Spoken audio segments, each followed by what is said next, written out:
श्रीकृष्ण नाम समस्त को नमस्कार एवं आमर यूट्यूब चैनल को आम स्वागत करुच्छू। प्रिय भाई भौणी मैंने आमर ये वीडियो प्रस्तुत कर उद्देश्य आज अनेक लोक मान जीवन रे अनेक गुड़ा प्रश्न अच्छी से प्रश्न विशेषकर आमर प्रभु जीशुख्रीष्ण विषय नहीं कि प्रभु जीशुख्रीष्ण ठारे विश्वास करुवा विश्वासी मानक नहीं कि ए प्रकार प्रश्न किसी लोक मध्य अच्छी जे प्रभु जीशुख्रीष्ट किए तांको कहीं क्रूस रे मरागला एवं ये विश्वासी मैंने कहीं विश्वास करती जो जीशुख्रीष्ट कालवरी क्रूस रे झुली अच्छा निजर जीवन को बंचाई पारि ना से प्रकार गोटे लोक के मैंने विश्वास कर जीवन से मैंने कौन कर आज से विषय में मुझे किसी विषय आपण सहित शेयर करने चाहे। मो प्रिय माने जो मैंने देखा मोर ये वीडियो प्रस्तुत कर गोटे उद्देश्य अच्छी से प्रकार प्रत्येक विषय गोटे उद्देश्य अच्छे जो आपण मैंने कौन सी बजार को जाती आप गोटे उद्देश्य नहीं कि जाती जे मु बजार गले मु परिबा किनिबी किंबा मु स्कूल गले पाठ पढ़ी प्रत्येक स्थान को जीवाई प्रत्येक कार्य करने प्रत्येक मनुष्यर उद्देश्य थाए से प्रकार जो आम देखा प्रभु जीशुख्रीष्टर ये जगत को आसबार गोटे उद्देश्य अच्छे। प्रभु जीशुख्रीष्ट विषय में आमर पवित्र बाइबल लिखा जाए प्रभु जीशुख्रीष्ट जीवन केमती थिला से कहीं जन्मग्रहण करते आउ से विषय मैंने विशेषकर बाइबल चारोटी पुस्तक आम स्पष्ट रूपे देखी था सेटा है माथ्यू मार्क लूक जहन आउ यही पुस्तक गुड़िक प्रभु जीशुख्रीष्ट केमती जन्मग्रहण कले तांकर जीवन शैली केमती थिला से कहीं जन्मग्रहण कले से विषय स्पष्ट भाव लिखा जाए। आज जो मैंने देखा आमर माथ्यू लिखित सुसमाचार तार 1:21 पदरे प्रभु जीशुख्रीष्ट जगत को आसबार से उद्देश्य से स्पष्ट भाव लिखा जाए। ए प्रकार लिखा जाए से पुत्र प्रसव करेंगे आ तुम्हें तांको नाम जीशु देव कारण से आपणा लोकों को समस्त पापर परित्राण करेंगे। प्रभु जीशुख्रीष्ट जन्म होगा पूर्वर यह गोटे भाववाणी थिला जब आप देखिए हे तो आपण मैंने जन्म नहेबा पूर्वर किंबा मु जन्म नहेबा पूर्वर मो बापा माँ जान नथिले मु पुओ जन्म हेबी किंबा झील जन्म हेबी आज टेक्नोलोजी हे तो अल्ट्रासाउंड मध्यम लोक मैंने जापारती किंतु अनेक क्षेत्र में ताहा सठिक होना था कि प्रभु जीशुख्रीष्ट विषय में देखा 2026 मसीहा पूर्व जो प्रभु जीशुख्रीष्ट जन्मग्रहण कले से समय कौन सी टेक्नोलोजी नथिला किंतु जड़े स्वर्गदूत आसी कही जे मरियम से जड़े छुआ को जन्म देवे आउ से जन्म देवा छुआर नाम जीशुख्रीष्ट दिज्व आउ से जीशुख्रीष्टर उद्देश्य रही से आपण लोक मान पापर परित्राण करेंगे। प्रभु जीशुख्रीष्ट आसबार यह भाववाणी केवल यही स्थान में नुहे जितेबले आम 700 वर्ष पूर्व को पलैबा जेसाय जिरमिय भाववादी माने थिले से माने 700 वर्ष पूर्व केउं स्थान रे किपरि भाव से जन्मग्रहण करेंगे आ जन्म होबार उद्देश्य कौन थी से समस्त स्पष्ट भाव लिखा था जो मैंने बाइबल मध्य आसवा विषय जाना जितेबाला भाववाणी है प्रभु जीशुख्रीष्ट माता मरियम को निकट से समय मरियम क्या सहित बह कर कौन शारीरिक संपर्क नाला केवल तांकर निर्बंध होता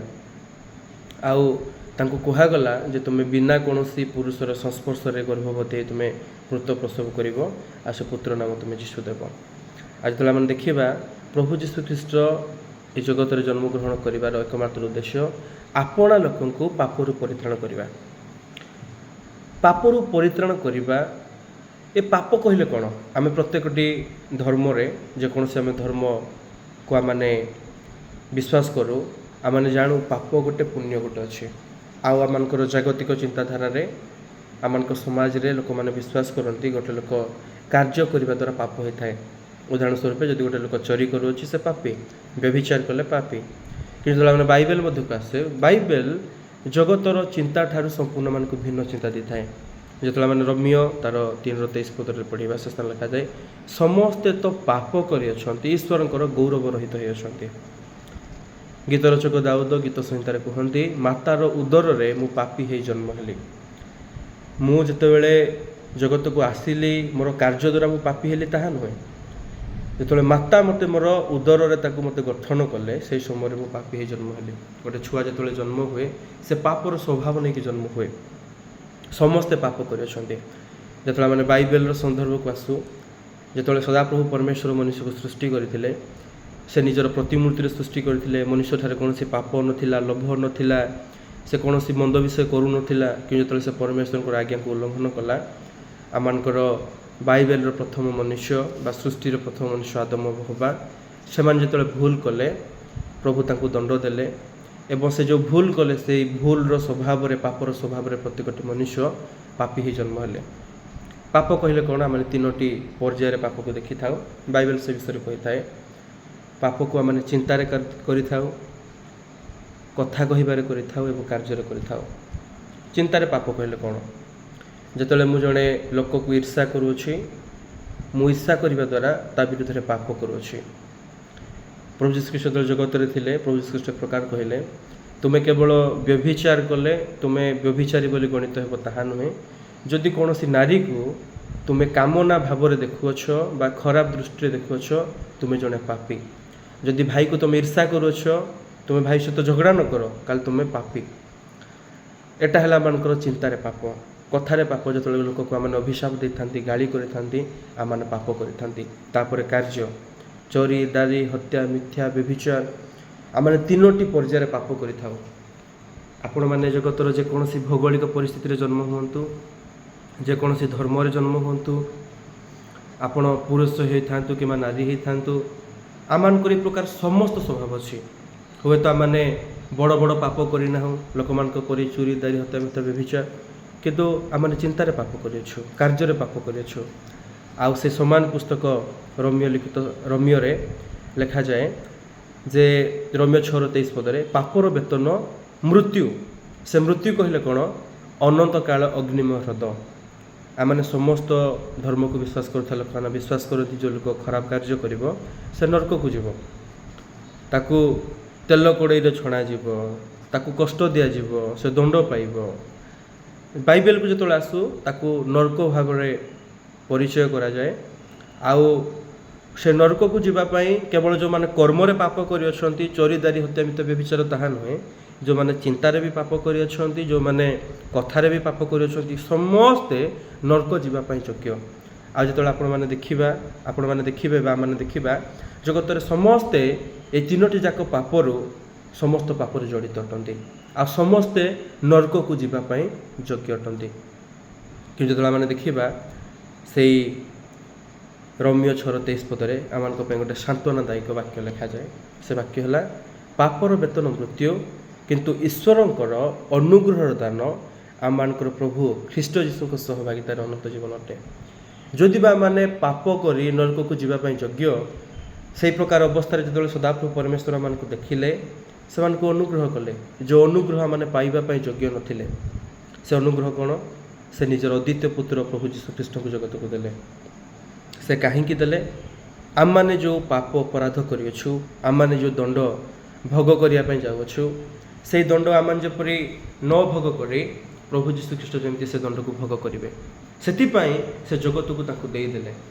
जहन लिखित सुसमाचार तार 3:16 लिखा जाए कारण ईश्वर जगत को एड़े प्रेम कले जे आपण अद्वितीय पुत्र को दान कले से प्रकार प्रेम कले जो जगतर लोक मैंने देखिले चिंतारे कथारे कार्य पाप कर नरक को जाऊँच प्रभु प्रेम करी से रही पारे ना जो मैंने कौन लोक को प्रेम करूँ तार उद्धार विषय आम चेष्टा करें से लोक जमी जदि तार आर्थिक परिस्थिति खराब अच्छी से उद्धार पाइब आम आर्थिक साहाय्य कर उद्धार करवा जदि तार शरीर में कष्ट अच्छी आम साहाय्य कर उद्धार करवा से प्रकार जो परमेश्वर देखिले मैंने पापर बंधन में थी नरक को जाऊँच प्रभु रही पारे ना आ प्रभु उद्धार गोटे पथ देले से पथ हेले प्रभु यीशु ख्रीष्ट आ से प्रभु यीशु ख्रीष्ट गोटे कुआरी गर्भरे से जन्मग्रहण कले ताकठारे कौन प्रकार पापर स्वभाव नाला जो मैंने बाइबल को आसू ये बाइबल लिखा जाए से पाप कौन जानिले नहीं ताहांकठारे पापर लेश मात्र नाला से केबे पाप कले नहीं सामान परी क्या विषय खराब चिंता कर नथिले से क्या मुखर अभिशाप दे नथिले ତାଙ୍କର ଜୀବନ ସାରା ସେ କୌଣସି ପାପ କଲେ ନାହିଁ। ଆଉ ଯେତେବେଳେ ଆମେ ଦେଖିବା ସେ ଏ ଜଗତକୁ ଆସିଥିଲେ କେବଳ ଆପଣଙ୍କର ଏବଂ ମୋର ପାପକୁ ବହନ କରିବା ପାଇଁ, ଆମମାନଙ୍କର ପ୍ରତିବଦଳରେ ସେ ଦଣ୍ଡକୁ ପାଇବା ପାଇଁ। ତାପରେ ସେ ସ୍ଥାନରେ ଲେଖାଯାଏ, ଯେ କେହି ତାଙ୍କଠାରେ ବିଶ୍ୱାସ କରେ ସେ ବିନଷ୍ଟ ନେଇ ଅନନ୍ତ ଜୀବନ ପ୍ରାପ୍ତ ହୁଏ। କ'ଣ ବିଶ୍ୱାସ କରିବାର ଅଛି? ପ୍ରଭୁ ଯୀଶୁଖ୍ରୀଷ୍ଟଙ୍କୁ। ପ୍ରଭୁ ଯୀଶୁଖ୍ରୀଷ୍ଟ ହେଲେ ଈଶ୍ୱରଙ୍କର ପୁତ୍ର, ସେ ଜଣେ ପବିତ୍ର ବ୍ୟକ୍ତି, ଆଉ ସେ ମୋ ପାପ ପାଇଁ, ଆମର ପାପ ପାଇଁ ସେ କାଲବରୀ କ୍ରୁଶରେ ଚଢ଼ି ଅଛନ୍ତି। ଆମମାନେ ସମସ୍ତେ ପ୍ରଭୁ ଯୀଶୁଖ୍ରୀଷ୍ଟଙ୍କର ପ୍ରତିମୂର୍ତ୍ତିକୁ ଦେଖୁ, ଲୋକମାନେ ଲୋକେଟ୍ କରି ପିନ୍ଧନ୍ତି ଯେ ତାଙ୍କୁ ଏମିତି କାଲବରୀ କ୍ରୁଶରେ ଟଙ୍ଗା ଯାଇ ମାରିଅଛି। ମୋ ପ୍ରିୟମାନେ, ସେ ପ୍ରକାର ମରିବାର କାରଣ ତାଙ୍କର ନିଜର ଭୁଲ କିମ୍ବା ଅପରାଧ ନଥିଲା। କେବଳ ଆମମାନଙ୍କର ପାପର ପ୍ରାୟଶ୍ଚିତ ନିମନ୍ତେ ସେ ସେମିତି ମଲେ। ଆମମାନେ ମସ୍ତକରେ ଖରାପ ଚିନ୍ତା କଲେ, ତାଙ୍କୁ କଣ୍ଟା ମୁକୁଟ ପିନ୍ଧାଗଲା। ଆମମାନେ ଖରାପ ରାସ୍ତାରେ ଗଲେ, ତାଙ୍କୁ ପାଦରେ କଣ୍ଟା ମରାଗଲା। ଆଉ ତାଙ୍କର ଶରୀରର ଶେଷ ରକ୍ତ ବିନ୍ଦୁ ଥୋପା ସେମାନଙ୍କ ପାପ ପାଇଁ ଦେଲେ। କେବଳ ସେତିକି ନୁହେଁ, ଯଦି ଆମେ ପଢ଼ିବା, ଇତିହାସ ପ୍ରମାଣ କରେ ଯେ ପ୍ରଭୁ ଯୀଶୁଖ୍ରୀଷ୍ଟ ମରିବା ପରେ 3 ଦିନ ପରେ ସେ ମୃତ୍ୟୁକୁ ଜୟ କରି ଉଠିଲେ। ଆଉ ସେ ଯେତେବେଳେ ମୃତ୍ୟୁକୁ ଜୟ କରି ଉଠିଲେ,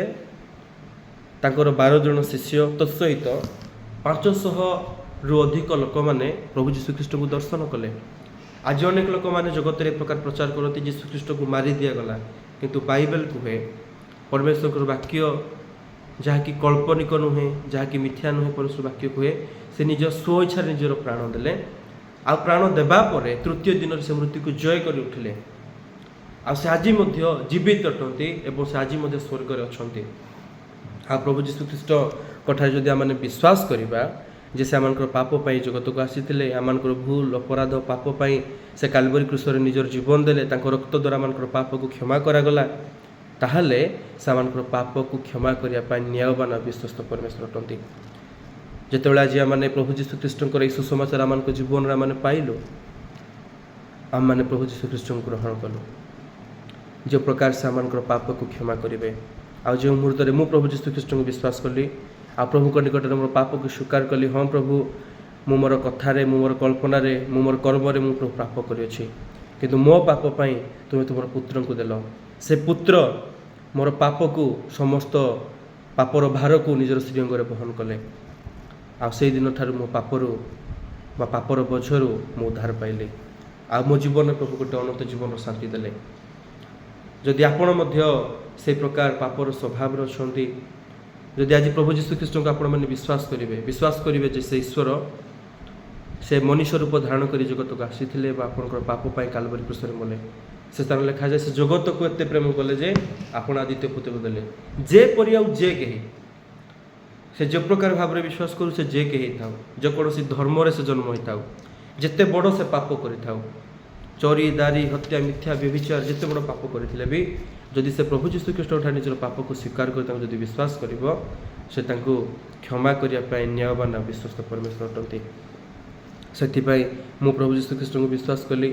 ଆଜି ଅନେକ ଲୋକମାନେ ପ୍ରଭୁ ଯୀଶୁଖ୍ରୀଷ୍ଟଙ୍କୁ ବିଶ୍ୱାସ କରିଅଛନ୍ତି, ତାଙ୍କର ପାପରୁ ସେମାନେ ତାଙ୍କର ମନକୁ ପରିବର୍ତ୍ତନ କରିଅଛନ୍ତି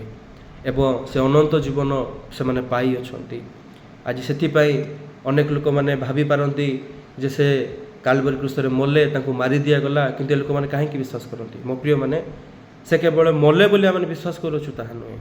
ସେମାନଙ୍କ ପାପ ପାଇଁ ମଲେ ସତ, କିନ୍ତୁ ମୃତ୍ୟୁ ପରେ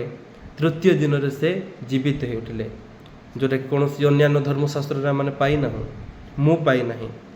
ଅନ୍ୟାନ୍ୟ କୌଣସି ମହାପୁରୁଷମାନେ ଏହି ପ୍ରକାର ଆଶ୍ଚର୍ଯ୍ୟ କର୍ମ କରିପାରିନାହାନ୍ତି, ତାହା ପ୍ରଭୁ ଯୀଶୁଖ୍ରୀଷ୍ଟ କଲେ। ଆଉ ସେ କହିଅଛନ୍ତି ସେଦିନ ଆସିବେ, ଆମମାନଙ୍କୁ ଏ ପାପମୟ ସଂସାରରୁ ନେଇଯିବେ। ଯେତେବେଳେ ସେ ଜଗତକୁ ଆସିନଥିଲେ, ଜନ୍ମ ଯେତେବେଳେ ହେଇନଥିଲେ, ତାଙ୍କ ବିଷୟରେ ଭାବବାଣୀ ଥିଲା, ଆଉ ସେ ଭାବବାଣୀକୁ ସେ ସଫଳ କରି ଜଗତକୁ ଆସିଲେ। ସେହି ପ୍ରକାର ପ୍ରଭୁ ଯୀଶୁଖ୍ରୀଷ୍ଟ ସ୍ୱର୍ଗକୁ ଯିବା ସମୟରେ କହିଅଛନ୍ତି, ତୁମେ ଯାଇ ସମୁଦାୟ ଲୋକମାନଙ୍କ ନିକଟରେ ଏହି ସୁସମାଚାରକୁ ଘୋଷଣା କର ଯେ ମୁଁ ସେମାନଙ୍କର ପାପ ପାଇଁ ଜୀବନ ଦେଇଅଛି, ମୃତ୍ୟୁକୁ ଜୟ କରି ଉଠିଅଛି, ଯଦି ସେ ମୋ ଠାରେ ବିଶ୍ୱାସ କରିବେ ସେମାନଙ୍କର ପାପକୁ ମୁଁ କ୍ଷମା କରିବି। ଆଉ ସେ ଆଉ ଥରେ ପୁନର୍ବାର ଫେରୁଅଛନ୍ତି। ଯେଉଁ ଲୋକମାନେ ତାଙ୍କଠାରେ ବିଶ୍ୱାସ କରି ନିଜର ପାପକୁ ସ୍ୱୀକାର କରି ପରିତ୍ରାଣ ପାଇଥିବେ, ଉଦ୍ଧାର ପାଇଥିବେ, ପ୍ରଭୁ ତାଙ୍କୁ ତାଙ୍କ ସହିତ ନେଇଯିବେ। ଆଉ ଯେଉଁମାନେ ନିଜର ପାପକୁ ସ୍ୱୀକାର କରିନାହାନ୍ତି ବା ପାପରୁ ମନ ପରିବର୍ତ୍ତନ କରିନାହାନ୍ତି, ସେମାନେ ନର୍କକୁ ଚାଲିଯିବେ। ଯେମିତି ଆମେ ଦେଖୁ ପାପର ବେତନ ମୃତ୍ୟୁ, ଯେଉଁ ଲୋକ ଯେଉଁ କାର୍ଯ୍ୟ କରେ ତା'ର ସେ ଫଳ ପାଏ, ଆଉ ଯେଉଁ ଲୋକ ପାପ ମଧ୍ୟ କରିବ ତା'ର ଫଳ ହେଲା ନରକକୁଣ୍ଡ। ତେଣୁ ପ୍ରଭୁ ସାହାଯ୍ୟ କରନ୍ତୁ, ଯେଉଁ ପ୍ରେମରେ ସେ ମୋତେ ପ୍ରେମ କରିଅଛନ୍ତି, ଯେଉଁ ପ୍ରେମରେ ଆଜି ଯେଉଁ ଖ୍ରୀଷ୍ଟିଆନମାନଙ୍କୁ ଦେଖୁଅଛନ୍ତି ତାଙ୍କୁ ପ୍ରେମ କରିଅଛନ୍ତି, ସେ ସମାନ ପ୍ରେମ ଆପଣମାନଙ୍କ ପାଇଁ ମଧ୍ୟ ଉପଲବ୍ଧ। ଆଜି ଯଦି ପ୍ରଭୁ ଯୀଶୁଖ୍ରୀଷ୍ଟଙ୍କୁ ବିଶ୍ୱାସ କରିବେ, ସେ ପ୍ରଭୁ ଯୀଶୁଖ୍ରୀଷ୍ଟ ଆପଣଙ୍କର ପାପକୁ କ୍ଷମା କରିପାରିବେ। ଧନ୍ୟବାଦ।